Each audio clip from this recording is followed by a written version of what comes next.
आं मोनसेल' खोथाखौ सानगासिनो दङ दासान्दि जोंनि हालामाव फुटबलखौ लानानै मोनसे बिराद गिदिर फेस्टिभेल सोलिगासिनो दङ आरो बे गोदोनिफ्रायनो जाखायोमोन खिन्थु जोंनि सरकार फैखांनायनि उनाव जिहेतु सरकारा गोबां माने फुटबलखौ लानानै सिमां नुदों ISPL खौ लानानै सन्टोष ट्रफी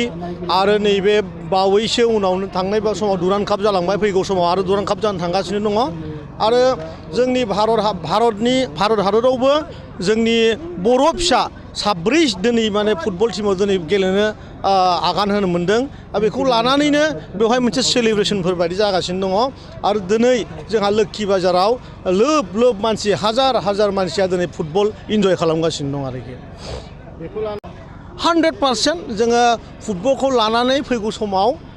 मोनसे थासारि जोंनि बे बड'लेण्डखौ मोनसे फुटबल हाब जायखौनोखि बड'लेण्ड होनबा फुटबलजों डाइरेक्ट लिंक मोनो पृथिबियाव जाहाथे बेबायदि मोनसे थासारि सोमजिहोनो हायो बेखौ बिटिआर सरकारा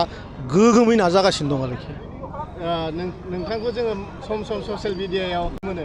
नोंथाङा हारिमुनि बिथिङाव माबायदि खामानि मावनो लादों हारिमुनि बिथिङाव आंथ' हारिमुखौ गोबां मोजां मोनो आरो बेखौ लानानैनो नोंथांमोना मिथिखादों जों प्रत्येकटा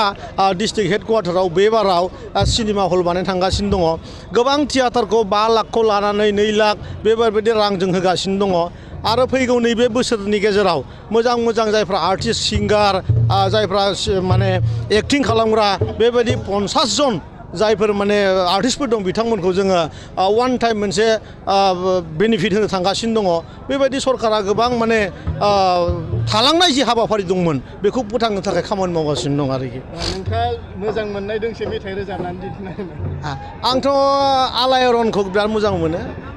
आरो बयखौबो सानो जोंनि माने गोबां माने फुराना बे गान जोंनि बिखायाव हाबनाय गान थैयाव हाबनाय गान बयबो आलायारनखौ फोथांना दोननांगौ आरो बयखौबो लुगैयो बयनिबो खुगायाव आलायारना थानांगौ आं सानो आरोखि थारैनो सार आलायारन फिल्मखौ रायजो राजाफ्रा गोबां नायनो लुगैनानै दं थारैनो बे माबायदि थासारियाव दं जोंथ' थांनाय बाराव आलायारन बानायगिरि जोंनि जोंदाव ब्रह्म बिथांखौ गोदानैहाय माने जाय माने केसेटआ माने गोदोनि केसेटजों दानि डिजिटेल बे डिजिटेल जोङो बेखौ बानायनानै लाबोदों 1 कौटिनिबो बारा बे केसेटनि सायाव फैसा बाहायनाय जादों बेंगलराव बेखिनि खामानिखौ मावनानै अलरेडि जोङो सिनेमा हलाव दिन्थिनो थाखाय बेफोरखौ खाबु होदों खिन्थु मा थासारियाव दङ जिहेतु बेखौ बेलेग लाइनाव नायगासिनो दं आं बेखौ मोजां मिथियाखै आरोखि सार नैबे समाव माने कमार्शियेल जिहेतु जोंदाव ब्रह्म बिथाङा कमार्शियेल लाइनाव बेखौ बानायदोंमोन गतिके बिथांनि इन्डिभिजुवेल किसुमान बाथ्रा दङ जायनि जाहोनाव बिथाङा हयथ' रिलिज खालामथ'वाखै खिन्थु सरकारनिफ्राय जिहेतु रेस्ट'र खालामनायनि थाखाय बिथांनाव रां गैयामोन बेखायनो मानगोनां प्रमद बर' सारा सरकारि रां 1 कौटि रां खरस खालामनानै बेखौ रेस्ट'र खालामदों आरो दिनैनि दिनाव जों जुदि बेखौ नुयोबा जोबोद माने डिजिटेल आरो बिराद साफा जों नुनो मोनगोन आं आसा खालामदों बे बोसोरहालागै आलायारन बे गोदान रेस्ट'र जानाय जि फिल्म बेखौ जों नुनो मोनगोन आरोखि गोजोन्थों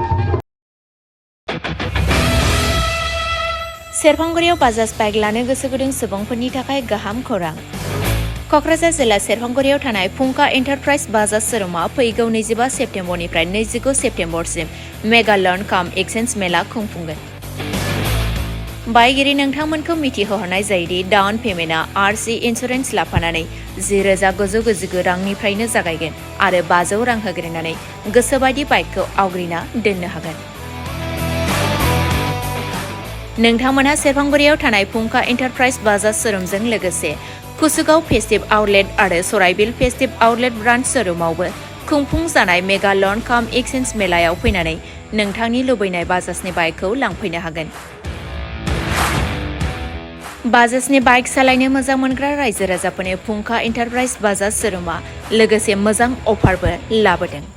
बेफोरनो जाबाय 5 लिटार पेट्रल फ्रि गंनै हेलमेट फ्रि केस होनानै बायगिरिफोरनो 2,000 रां केसबेक हरफिननाय जागोन आरो मेगा लर्न काम एक्सचेन्ज मेलायाव बाइक बायगिरिफोरनो 1 बोसोरनि थाखाय 12 खेब फ्रि वाशिं होनाय जागोन आबुङै मिथिबावनो थाखाय 6003817191 नङाब्ला 9101547892 आरो 9101598021 जामबुं नम्बराव खौरां लाहरनो हागोन